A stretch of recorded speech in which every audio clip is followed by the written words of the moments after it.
I've also asked the school board to make a part of every day some kind of anti-violence, anti-gun message. We need to do this every day of the week and just really brainwash people into thinking about guns in a vastly different way.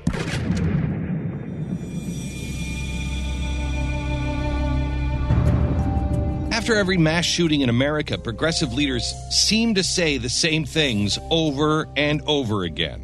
We know that other countries, in response to one mass shooting, have been able to craft laws that almost eliminate mass shootings. Friends of ours, allies of ours, Great Britain, Australia, countries like ours. So we know there are ways to prevent it. The Australian government, as part of trying to clamp down on the availability of automatic weapons, offered a good price for buying hundreds of thousands of guns. They believed, and I think the evidence supports them, that by offering to buy back those guns, they were able to, curtail the supply and to set a different standard for gun purchases in the future. First of all, the Australian government didn't offer anything. It was a mandatory program. In other words, if you didn't turn your guns in, you went to jail. Yes, they paid the owners, but what is a good price for one's freedom? Australian gun owners had no choice but to sell their guns back that they had rightfully purchased. The law took nearly 661,000 guns out of the hands of law-abiding Aussies. Hillary further explained her thoughts on the Australian gun buyback. Communities have done that in our country. Several communities have done gun buyback programs. But I think it would be worth considering doing it on the national level if that could be arranged. There were tiny differences between the local buybacks in the United States and what Australia did. Mainly, those done here in America were voluntary. Australians, again, had no choice. I can't say it any other way than that. I felt sick. I had to hand them in because if I didn't, I was going to jail. There's no ifs or buts about that. By taking that gun away from me, they've stolen something from me.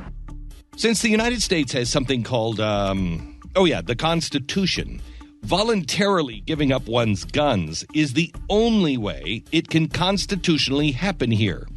Unless, again, the anti-gun advocates violate or change the Constitution.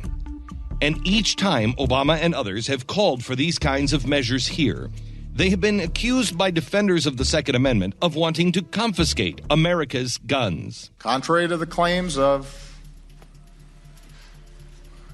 what some gun rights proponents have suggested, this hasn't been the first step in some slippery slope to mass confiscation. Contrary to claims of some presidential candidates apparently before this meeting, this is not a plot to take away everybody's guns. Then maybe, just maybe, it might be prudent to stop talking about two countries friendly to us that solved their gun issues by confiscating citizens' guns and imposing gun bans. It's also important to look at just how solved the gun problems in the UK and Australia are.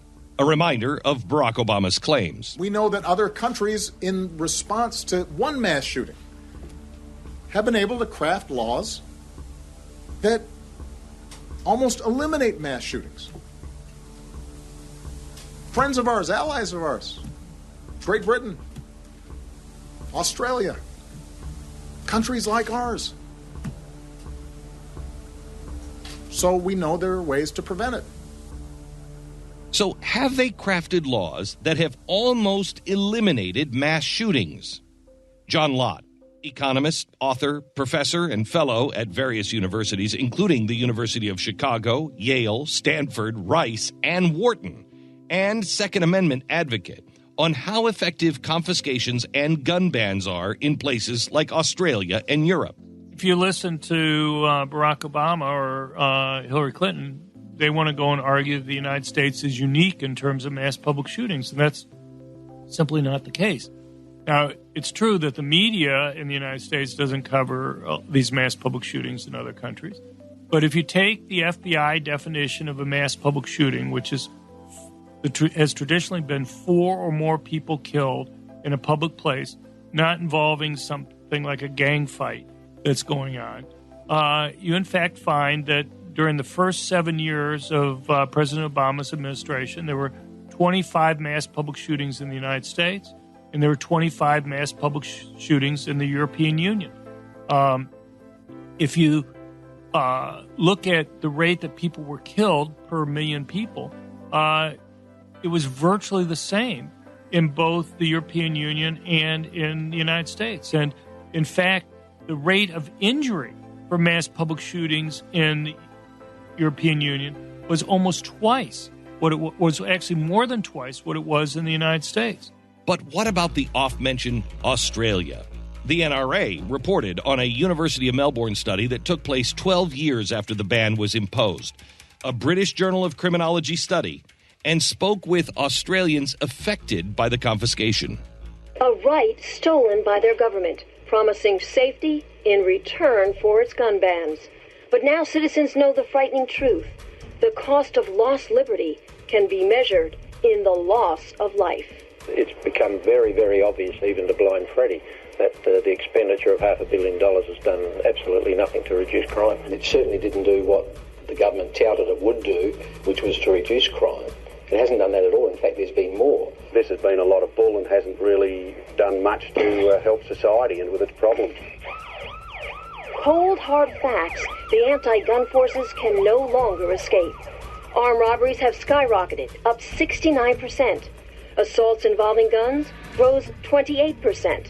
Gun murders increased 19%. And a new phenomenon, home invasions jumped 21%. An increase politicians insist they can't explain because they're still trying to legally define what a home invasion is and what the penalty should be. John Lott shared even more staggering statistics that the American media just doesn't seem interested in.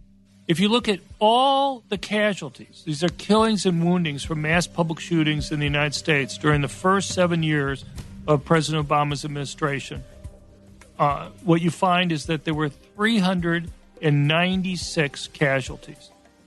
In the war on guns, I list down every case. In France, in 2015 alone, they had 532 casualties from mass public shootings. So France, a country whose population is 1/5 the size of the United States, had significantly more casualties from mass public shootings in 1 year than the United States had over 7 years.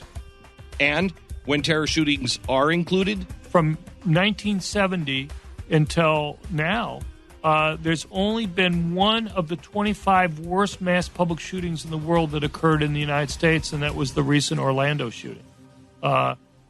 All the other ones, all 24 other ones occurred in other countries. And one of the interesting things is that 23 of the worst 25 mass public shootings have been done by Muslims. In an atmosphere where the low gun crime rates of all of these gun-banned countries are used as a battering ram every time there's a tragedy in our country, it's illuminating to hear the actual facts about them. A lot of people will say, we'll just pick one or two countries and they'll say, look, the UK has strict gun control laws, and they have a low homicide rate, have low gun ownership rates compared to the United States, so it must be strict gun ownership. Well, the response, I think, the proper response to that is to point out that before they had, let's say, the handgun ban in 1997, the UK had even lower homicide rates relative to the United States. It's true, it's still lower than the United States, but that's despite the gun control laws rather than because of the one. The gun control laws have consistently raised the homicide rates in countries that have banned guns. One of the chapters I have in the War on Guns shows that every country in the world that's banned either all guns or all handguns has seen an increase in murder rates and homicide rates after the ban. You'd think just out of randomness, you'd find one country where the homicide rates went down after the ban.